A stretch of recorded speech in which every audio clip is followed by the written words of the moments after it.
প্রিয় দর্শক, আজকের ভিডিওতে খুবই মূল্যবান একটি দরুদ শরীফ আমি আপনাদের সঙ্গে শেয়ার করব ইনশাআল্লাহ।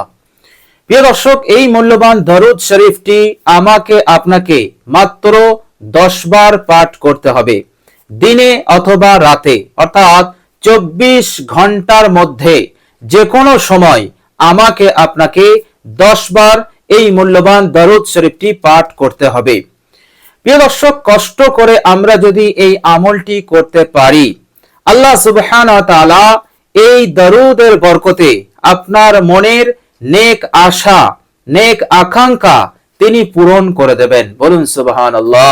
যে আশা আকাঙ্ক্ষা আপনার এখনো পূরণ হয়নি, আর যেগুলোকে পূরণ করার জন্য আপনি অত্যন্ত মেহনত করছেন, পরিশ্রম করছেন, আল্লাহ রাব্বুল আলামিন আপনার সেই পরিশ্রমকে, আপনার সেই মেহনতকে কবুল করবেন এবং এই দরুদের বরকতে আপনার সেই মনের আশা আকাঙ্ক্ষাকে পূরণ করে দেবেন, যে আশা আকাঙ্ক্ষা এখনো পূরণ হয়নি। বলুন সুবহানাল্লাহ। প্রিয় দর্শক, এছাড়াও এই দুনিয়ার জিন্দেগিতে আপনি যে বিপদে, যে মুসিবতে আছেন, যে টেনশনে, যে দুশ্চিন্তার মধ্যে আছেন, আল্লাহ সুবহানাহু ওয়া তাআলা সেই দুশ্চিন্তা, সেই বিপদকে তিনি দূর করে দেবেন। বলুন সুবহানাল্লাহ, এই দরুদের বরকতে। প্রিয় দর্শক, শুধু তাই নয়, আল্লাহ সুবহানাহু ওয়া তাআলা আপনার কারোবারে, আপনার রোজগারে আল্লাহ পাক উন্নতি দান করবেন। এত উন্নতি দান করবেন যে আপনি কখনো ভাবতে পারেননি। অলৌকিকভাবে আল্লাহ রাব্বুল আলামিন আপনার ব্যবসাকে, আপনার কারোবারকে আগে নিয়ে যাবেন এবং আল্লাহ রাব্বুল আলামিন এত বরকত দান করবেন যে অল্প দিনে আল্লাহ রাব্বুল আলামিন আপনাকে বড় সম্পদশালী বানিয়ে দেবেন। বলুন সুবহানাল্লাহ। সুখ শান্তিপূর্ণ, চैन সুকুনওয়ালা জিন্দেগি আপনি লাভ করতে পারবেন। গোটা দুনিয়া আপনার কদমে এসে যাবে যদি আমরা সেই মহব্বত এবং আদব নিয়ে এই পবিত্র দরুদ শরীফটি আমরা 10 বার করে পাঠ করতে পারি। বলুন সুবহানাল্লাহ। প্রিয় দর্শক, শুধু তাই নয়, আল্লাহ সুবহানাহু ওয়া তাআলা আপনার জিন্দেগির সমস্ত গুনাহ রাশিকে তিনি ক্ষমা করে দেবেন। বলুন সুবহানাল্লাহ।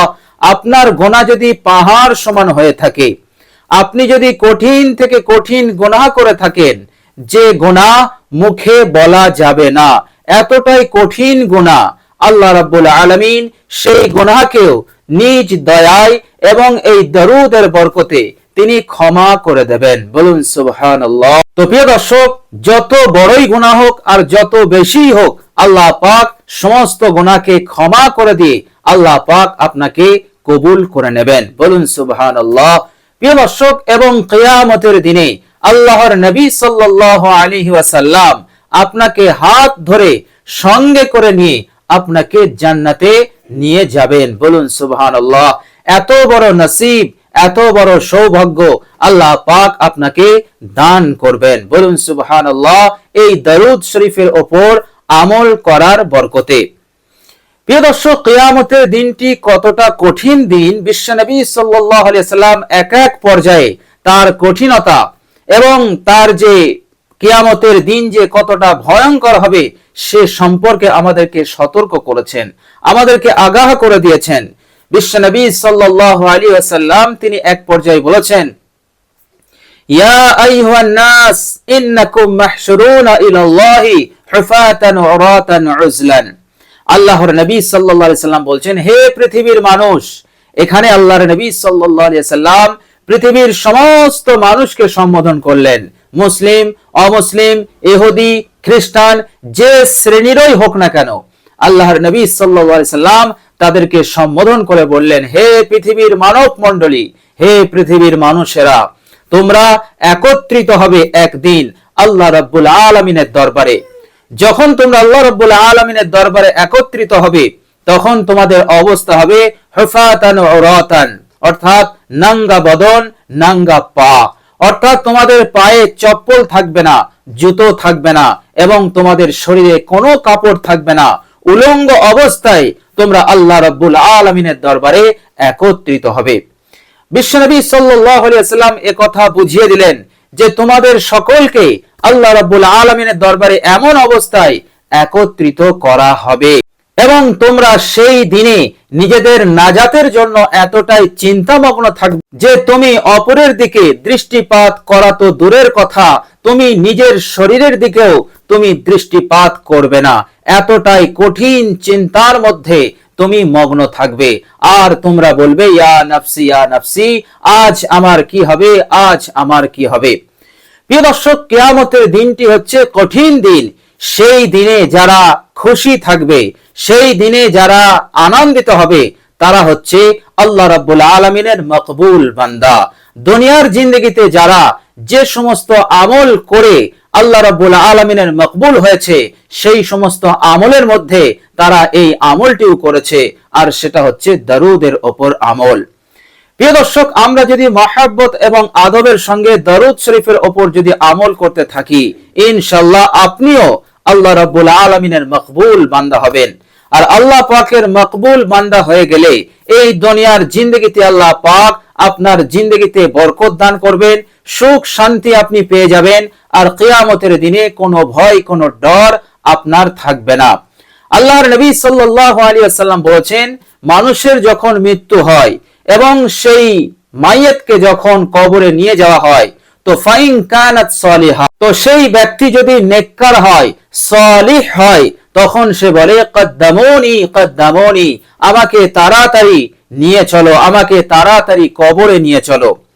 প্রিয় দর্শক, এই কথা সে এই জন্য বলে, আল্লাহ রাব্বুল আলামিন তার চোখের সামনে জান্নাতের নাজারা, জান্নাতের সুন্দর সুন্দর দৃশ্যগুলো তাকে দেখিয়ে দেন, আর এই জন্য সে ছটফট করতে থাকে যে আমি কখন ওখানে পৌঁছাবো। তার আর দুনিয়া কিছুই ভালো লাগে না, আত্মীয় স্বজন, নিজের পরিবার তার আর ভালো লাগে না। সে বলতে থাকে কদ্দামুনি কদ্দামুনি, আমাকে তাড়াতাড়ি আমার গন্তব্যে পৌঁছে দাও। আল্লাহর নবী সাল্লাল্লাহু আলাইহি সাল্লাম বললেন, ওয়াইন কানাত গায়রু সালিহা, আর যদি সেই ব্যক্তি অসৎ হয়, আল্লাহ পাকের মকবুল না হয়, আল্লাহ পাকের প্রিয় হতে পারেনি, আল্লাহ পাকের খুশি অর্জন করতে পারেনি, এমন ব্যক্তির যদি মৃত্যু হয়, তো সেই ব্যক্তিকে যখন কবরে নিয়ে যাওয়া হয়, তখন সে চিৎকার মেরে বলে আইনা তাযহাবুনা বিহা, ক্বালাত লি আহলিহা আইনা তাযহাবুনা বিহা। সে তার পরিবার বর্গদেরকে বলতে থাকে যে তোমরা আমাকে কোথায় নিয়ে যাচ্ছ, আমাকে নিয়ে যেও না। এইভাবে সে চিৎকার করতে থাকে। সে কেন চিৎকার করে? সে এই জন্য চিৎকার করতে থাকে, সে জাহান্নামের দৃশ্যগুলো দেখতে পায়। আল্লাহ পাক তাকে জাহান্নামের সেই কঠিন শাস্তির দৃশ্যগুলো আল্লাহ পাক দেখান, এই জন্য সে ভয় করতে থাকে আর এত জোরে চিৎকার করতে থাকে যে আমাকে তোমরা কোথায় নিয়ে যাচ্ছ, অর্থাৎ আমাকে ওখানে নিয়ে যেও না। বিশ্বনবী সাল্লাল্লাহু আলাইহি ওয়াসাল্লাম বললেন, ইয়াসমাউ সাওতাহা কুল্লা শাইইন, তার এই চিৎকার, তার এই আওয়াজ পৃথিবীর প্রত্যেকটা বস্তু, প্রত্যেকটা প্রাণী তারা শুনতে পায়। কুল্লা শাইইন মানে পৃথিবীর হর বস্তু তার এই চিৎকার বিকট আওয়াজকে তারা শুনতে পায়। বিশ্বনবী সাল্লাল্লাহু আলাইহি ওয়াসাল্লাম বললেন, শুনতে পায় না মানুষ আর জিন। কেন শুনতে পায় না? বিশ্বনবী সাল্লাল্লাহু আলাইহি ওয়াসাল্লাম বললেন, যদি ওয়ালাউ সামিআল ইনসান, মানুষ যদি শুনে নিত সেই মাইয়াতের চিৎকার, সেই অসৎ অপ্রিয় বান্দার চিৎকারকে যদি মানুষ শুনে ফেলতো, তাহলে সমস্ত মানুষ বেহুশ হয়ে যেত, ওখানেই তাকে ফেলে তারা পালিয়ে যেত, তারা অন্য জায়গায় চলে যেত, তারা ভীত সন্ত্রস্ত হয়ে যেত। ফলে মানুষ মারা গেলে কেউ তার জানাজা পড়া এবং দাফন করার দুঃসাহস করতে পারত না। এই জন্য আল্লাহ সুবহানাহু ওয়া তাআলা এই মাইয়াতের বিকট আওয়াজকে মানুষকে শোনান না। মানুষ ছাড়া পৃথিবীর প্রত্যেকটা জীব তারা শুনতে পায়। তো প্রিয় দর্শক, সেই দিনটা হচ্ছে অত্যন্ত কঠিন দিন। কিয়ামতের দিনটি হচ্ছে অত্যন্ত কঠিন দিন। এই জন্য আমরা আমল করি, আমরা সেই আমল করব যে আমল অল্প, মেহনত কম, পরিশ্রম অল্প এবং এর প্রতিদান অনেক অনেক বেশি এবং কবুলিয়াতের দরজা অনেক অনেক বেশি। তো প্রিয় দর্শক, এই রকম আমল তো অনেক আছে, তার মধ্যে যে দরুদ শরীফটির আমল আজকে আমি আপনাদের সঙ্গে শেয়ার করব, এই আমলটি হচ্ছে অত্যন্ত গুরুত্বপূর্ণ এবং মকবুল আমল। আমি আপনি যদি অত্যন্ত মহব্বতের সঙ্গে মনোযোগী হয়ে এই দরুদ শরীফের উপর আমল করতে থাকি, ইনশাআল্লাহ সুম্মা ইনশাআল্লাহ আল্লাহ রাব্বুল আলামিনের প্রিয় বান্দা বান্দি আপনি অবশ্যই হবেন। কারণ দরুদ এমন একটি আমল যে আমলকে আল্লাহ রাব্বুল আলামিন 100% কবুল করে নেন, এবং এই আমল এমন একটি গুরুত্বপূর্ণ মহত্বপূর্ণ আমল যে আমলে খোদ আল্লাহ রাব্বুল আলামিন শরীক থাকে, এবং আল্লাহ রাব্বুল আলামিনের সমস্ত ফেরেশতা মণ্ডলী এই আমলের শরীক আছে। এই জন্য দরুদের আমল আপনি বেশি বেশি করুন। ইনশাআল্লাহ সুম্মা ইনশাআল্লাহ আল্লাহ পাক আপনার উপরে সন্তুষ্ট হবেনই হবে, এবং পরকালের জিন্দেগিতে অবশ্যই আপনি সফল হবেন, নাজাত পাবেন, মুক্তি পাবেন। বিশ্বনবী সাল্লাল্লাহু আলাইহি সাল্লামের সুপারিশ আপনার উপরে ওয়াজিব হবে, এবং বিশ্বনবী সাল্লাল্লাহু আলাইহি সাল্লামের সঙ্গে আপনি জান্নাতে যাবেন। বলুন সুবহানাল্লাহ। আর এই দুনিয়ায় যতদিন থাকবেন আল্লাহ রাব্বুল আলামিন আপনাকে সচ্ছলতার মধ্যে রাখবেন, অভাব অনটন বিপদ আপদ মুসিবত হতে আপনাকে রক্ষা করবেন ইনশাআল্লাহ। প্রিয় দর্শক, সেই মূল্যবান দরুদ শরীফটি হচ্ছে দরুদ ইব্রাহিম, যে দরুদটি আমরা নামাজে পাঠ করি। নামাজ হচ্ছে শ্রেষ্ঠ ইবাদত, এবং এই শ্রেষ্ঠ ইবাদতের মধ্যে যে দরুদটি পড়া হয় এই দরুদটি হচ্ছে শ্রেষ্ঠ দরুদ, আর সেই দরুদটার নাম হচ্ছে দরুদ ইব্রাহিম। তো দরুদ ইব্রাহিম আমরা যদি প্রত্যেকদিন 10 বার করে পড়তে পারি ইনশাআল্লাহ আপনি আল্লাহ রাব্বুল আলামিনের মকবুল বান্দা হবেন, প্রিয় বান্দা হবেন। নবীর সুপারিশ আপনার উপরে ওয়াজিব হবেই হবে ইনশাআল্লাহ। প্রিয় দর্শক, আর সেই মূল্যবান দরুদ শরীফটি হচ্ছে আল্লাহুম্মা সাল্লি আলা মুহাম্মাদিন ওয়া আলা আলি মুহাম্মাদ কামা সাল্লাইতা আলা ইব্রাহিমা ওয়া আলা আলি ইব্রাহিমা ইন্নাকা হামিদুম মাজিদ। আল্লাহুম্মা বারিক আলা মুহাম্মাদিন ওয়া আলা আলি মুহাম্মাদ কামা বারাকতা আলা ইব্রাহিমা ওয়া আলা আলি ইব্রাহিমা ইন্নাকা হামিদুম মাজিদ। তো প্রিয় দর্শক, এইভাবে করে আপনি মাত্র গুনে গুনে 10 বার পাঠ করুন ইনশাআল্লাহ, মহব্বত নিয়ে, ভালোবাসা নিয়ে, এবং আল্লাহ সুবহানাহু ওয়া তাআলার সন্তুষ্টির উদ্দেশ্যে বিশ্বনবী সাল্লাল্লাহু আলাইহি সাল্লামের প্রতি মহব্বত কে উজাড় করে দিয়ে একদম অত্যন্ত মনোযোগী এবং ইখলাসের সঙ্গে দরুদ শরীফটি মাত্র 10 বার পাঠ করুন ইনশাআল্লাহ। 10 মিনিটে আপনি এই দরুদ শরীফটি পড়ে ফেলতে পারবেন ইনশাআল্লাহ। তো প্রিয় দর্শক, অবশ্যই আমলটি করুন, অনেক অনেক উপকার ফায়দা আপনি লাভ করতে পারবেন ইনশাআল্লাহ। তো প্রিয় দর্শক, আমরা আল্লাহ সুবহানাহু ওয়া তাআলার কাছে দোয়া করি আল্লাহ রাব্বুল আলামিন যেন আমাদেরকে এই মূল্যবান দরুদ শরীফটি পড়ার বেশি বেশি তৌফিক দান করেন। আমিন।